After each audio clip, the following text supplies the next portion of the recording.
बसवन्ना ने हमेशा श्रम का सम्मान किया। उन्होंने मेहनत को महत्व दिया। वो कहते थे, समाज में बड़ा और छोटा हर व्यक्ति राष्ट्र की सेवा में एक श्रमिक ही है। कितनी बड़ी बात बताई है। আপনারা দেখছেন Times Bangla, fight for right. नमस्कार। आप सभी को भगवान बसवेश्वर की जन्म जयंती पर बहुत बहुत शुभकामनाएं। कोरोना वैश्विक महामारी ने जो संकट पूरे विश्व के सामने उपस्थित किया है, उसे देखते हुए मेरी यही कामना है कि हम सभी पर बसवेश्वर की कृपा बनी रहे और हम भारतवासी मिलकर इस महामारी को परास्त कर पाएं और न सिर्फ भारत का, पूरी मानव जाति के कल्याण में कुछ न कुछ हम योगदान दे पाए। साथियों, मुझे भगवान बसवेश्वर के वचनों, उनके संदेशों से निरंतर कुछ न कुछ सीखने का सौभाग्य मिला है। चाहे उनके वचनों को देश की 23 भाषाओं में अनुवाद हो या फिर लंदन में उनकी मूर्ति के अनावरण का अवसर, हर बार मैंने कुछ न कुछ नया सीखा है, नई ऊर्जा प्राप्त की है, नई प्रेरणा प्राप्त की है। साथियों, मुझे बताया गया कि 2017 में बसवन्ना के वचन के डिजिटाइजेशन का जो सुझाव मैंने रखा था, उस पर आपने व्यापक काम किया है और इसलिए मैं सबसे पहले तो आपको बधाई देता हूं। इस बार ये समारोह भी डिजिटली पूरी दुनिया में आयोजित किया जा रहा है। लॉकडाउन के नियमों का पालन करते हुए एक प्रकार से ये ऑनलाइन समागम का भी बहुत उत्तम उदाहरण है। आपके इस प्रयास से बसवन्ना के जो उन्होंने रास्ता दिखाया है और उनके आदर्शों से दुनिया के ज्यादा से ज्यादा लोग जुड़ पाएंगे। साथियों, संसार में भांति भांति के लोग होते हैं। हम देखते हैं कुछ लोग बातें तो बहुत अच्छी करते हैं, लेकिन आचरण से उनका कोई लेना देना नहीं होता है। कुछ लोग ऐसे होते हैं तो ये तो जानते हैं कि सही क्या है, लेकिन सही को सही बोलने से डरते हैं। पहले स्वार्थ के तराजू से सब कुछ तोलते हैं। लेकिन बसवन्ना ने सिर्फ उपदेश का रास्ता नहीं चुना, बल्कि जो सुधार वो व्यक्ति में, समाज में चाहते थे, उन्होंने वो स्वयं से शुरू किया।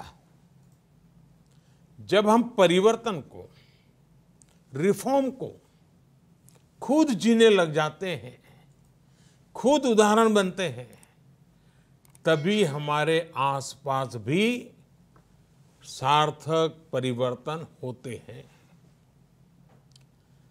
बसवन्ना ने और उनसे आप उनके दैवीय गुण भी सीख सकते हैं और साथ ही एक अच्छे प्रशासक, एक अच्छे सुधारक, एक प्रकार से समाज सेवा में समर्पित जीवन के रूप में भी हम उनसे प्रेरणा पा सकते हैं।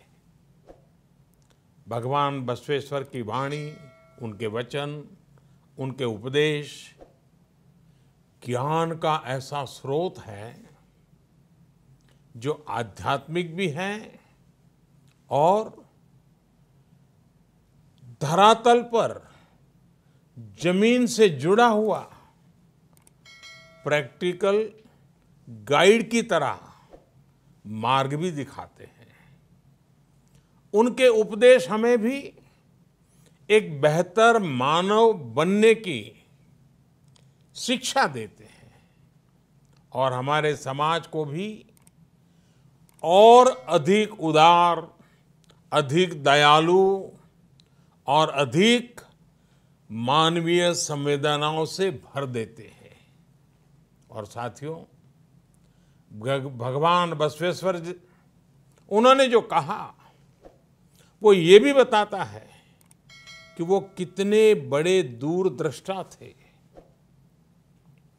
आज से सदियों पहले ही भगवान बसवेश्वर ने सोशल और जेंडर इक्वलिटी जैसे बड़े महत्वपूर्ण विषयों पर उस जमाने में समाज का मार्गदर्शन किया था। जब तक कमजोर को बराबरी का अधिकार और सम्मान नहीं मिलता, तब तक हमारी हर उन्नति अधूरी है। ये बात उन्होंने उस दौर में समाज को सिखाई थी। बसवन्ना ने एक ऐसे सामाजिक लोकतंत्र की नींव रखी थी जहां समाज के अंतिम पायदान पर खड़े व्यक्ति की चिंता पहली प्राथमिकता हो।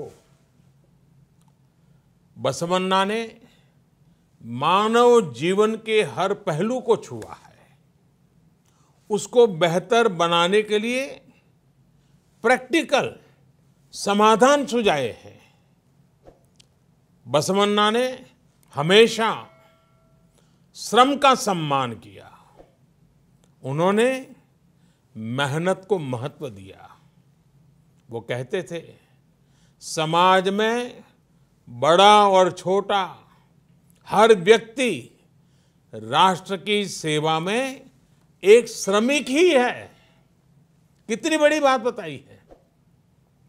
उनका विश्व दर्शन करुणा और प्रेम से ही भरा हुआ था।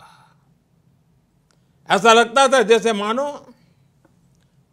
उनकी आंखों में से करुणा और प्रेम के झरने बह रहे हैं। उन्होंने हमेशा अहिंसा और प्रेम को ही भारतीय संस्कृति के केंद्र में रखा। और इसलिए आज जब हमारा देश, हमारा भारत अनेक चुनौतियों को पार करते हुए आगे बढ़ रहा है, तो बसवन्ना के विचार उतने ही प्रासंगिक हो जाते हैं। उनके ईश्वरीय वचन हो या अनुभव मंटपा की उनकी लोकतांत्रिक व्यवस्था या फिर स्वावलंबन के प्रयास हो, बसवेश्वर ने हमेशा इन्हें समाज निर्माण का अहम हिस्सा बनाया। समाज और प्रकृति का एक भाव, प्राकृतिक और सामाजिक संसाधनों का संयम के साथ उपयोग, उनकी ये भावनाएं जितनी सैकड़ों वर्ष पूर्व महत्वपूर्ण थी, आज भी उतनी ही महत्वपूर्ण है। साथियों, 21वीं सदी के भारत में भी आज अपने आसपास युवा साथियों में देशवासियों में सार्थक बदलाव के लिए एक मजबूत इच्छा शक्ति, मजबूत संकल्प शक्ति मैं हमेशा अनुभव करता हूं। 130 करोड़ देशवासियों की वही संकल्प शक्ति जिसकी प्रेरणा सदियों पहले बसवन्ना ने दी थी, आज भारतवासियों को ये लगता है कि परिवर्तन वाकई उनसे शुरू होता है। इस प्रकार की आशा और विश्वास देश को मुश्किल से मुश्किल चुनौतियों से बाहर निकालने में बहुत मदद करता है और कर रहा है। साथियों, इसी आशा और विश्वास के संदेश को हमें आगे बढ़ाना है। इतना ही नहीं, उसको मजबूत करने में अपना योगदान भी देना है। यदि हमें परिश्रम और परोपकार के लिए प्रेरित करेगा, तभी तो हमें इच्छित परिणाम मिलेंगे। यही इस दशक में हमारे राष्ट्र को नई ऊंचाई पर ले जाएगा। आप सभी भगवान बसवन्ना के वचनों को, उनके आदर्शों को दुनिया भर में प्रसारित करते रहें, दुनिया को और अच्छा बनाते रहें। इसी कामना के साथ मैं अपनी वाणी को विराम देता हूं। हाँ, इन सब कार्यों के बीच आप सभी अपने स्वास्थ्य का भी ध्यान रखिएगा। और इन दिनों स्वास्थ्य का ध्यान रखने के लिए एक ही मंत्र है। जब दवाइयां नहीं है, वैक्सीन नहीं है और बीमारी कब कहां से आ धमकेगी पता नहीं है, तब एक ही रास्ता बचा है, 2 गज दूरी। हर एक के साथ 2 गज की दूरी। इस 2 गज की दूरी के नियम का हम पालन करें, औरों को भी पालन कराने के लिए प्रेरित करें। एक बार फिर आपको बसव जयंती की अनेक अनेक शुभकामनाएं। धन्यवाद।